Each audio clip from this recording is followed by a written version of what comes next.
We had some sleepless nights this weekend, definitely. So I'm going to bring Chief Davis up in 1 second, but I did have a comment. The events that transpired over the weekend are a reminder of the dangers that our first responders face every day that they come to work to serve and protect all of us.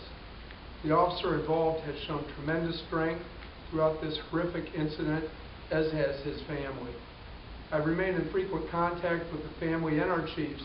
I want everyone to rest assured that my administration, our police department, the FOP, and outside organizations are working to collaborate to find the best means and avenues to support this family. I want to commend the first responders from our police and fire departments who were there this weekend that handled this entire event with the utmost professionalism, as our officers and firefighters always do. I could not be more proud of each and every one of them. Chief Davis has shown tremendous leadership throughout this incident. It's a criminal case, and we don't share a lot of information because of that reason. We want to make sure everything's done right, so we operate. So we can't put some of the stuff out that you might be seeing on other meetings. I can tell you we'll put out what we can. We'll keep everybody informed. We got quite a bit of media today, which on all of the news. We did release a phone call.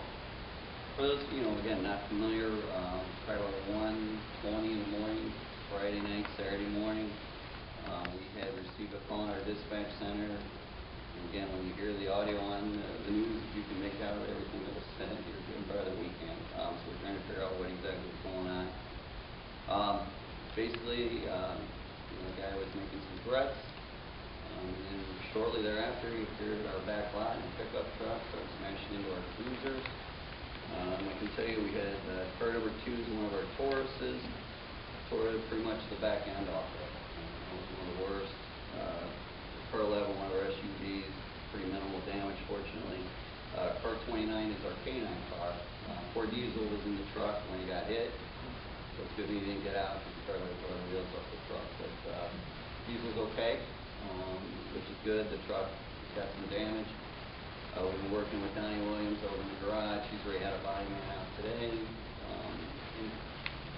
Again, sometimes you look at it, before he said most of them are going to be repairable. Obviously, the car that Officer Davis was in probably going to be totaled out. That's severely damaged. One of our DD cars had a car pushed into it. It's got some damage, again, from some body work. We're lucky. You guys have always provided some resources. We're using some cars that normally wouldn't be in service, but they're in service, and we're purchasing new cars this year that we're working on getting out there. So we have enough cars, to obviously handle what we need to do. The officers were tremendous that night. Again, this isn't something that happens every day in Cuyahoga Falls, but it's amazing watching them work when it happens. Not only were they very supportive of their officer, they handled the proper procedures with the subject, and then make sure the scene was secure and started doing the investigation. Our detectives are working on the case now. We have conducted a search warrant at our house the other night just to try to see what's going on with this person. We don't have charges yet. The subject's in the hospital, officers can't. So, one of the main concerns, obviously, is with the officer and his family, making sure that they're taken care of. We've got a tremendous community here. I can't get off the phone. We can't get out of the email. Everybody wants to do something, which, again, the family appreciates, we appreciate. Again, I saw the article in the Falls News. That's been going on before any of this happened, this whole news and stuff going on. We'll work with the family. We'll have, obviously we'll put something together. There's a lot of organizations that help officers and firefighters, and we'll take advantage of it as well. As far as the case, again, I won't go into details. We're working with our law department. They were in over the weekend. Tremendous amount of cooperation. The barricades being brought out to Broad Boulevard. The garage making sure we got our cars back. The law department working making sure we can release what we can release and all that stuff.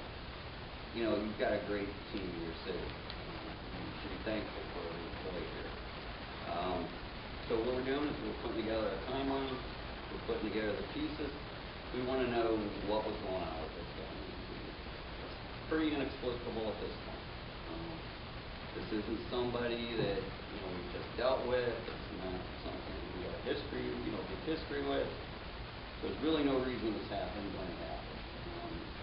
really don't think it's like stuff going on in the nation. You know, again, everybody wants to think that, but it's just one of these things. You know, I tell people, I've had people run into cruisers before, or we've had officers beaten up. It's a dangerous job. We're lucky we have brave 911. So we're working with the family. Officer Davis had another surgery today. We are releasing what we can release with the family's permission. Again, you'll probably find more stuff other ways. We're going to do it right. That's not going to get to see him when we leave here. So his second surgery went very well. We did get a text from his sister before coming in here. So that's good news. So it's going to be a long recovery. As you can see by the car, he got hit. But we'll get him back. We'll work hard until we get him back. So can't answer a lot of questions. Sorry. I know everybody's got a lot. But I can tell you, you have very professional people putting these pieces together.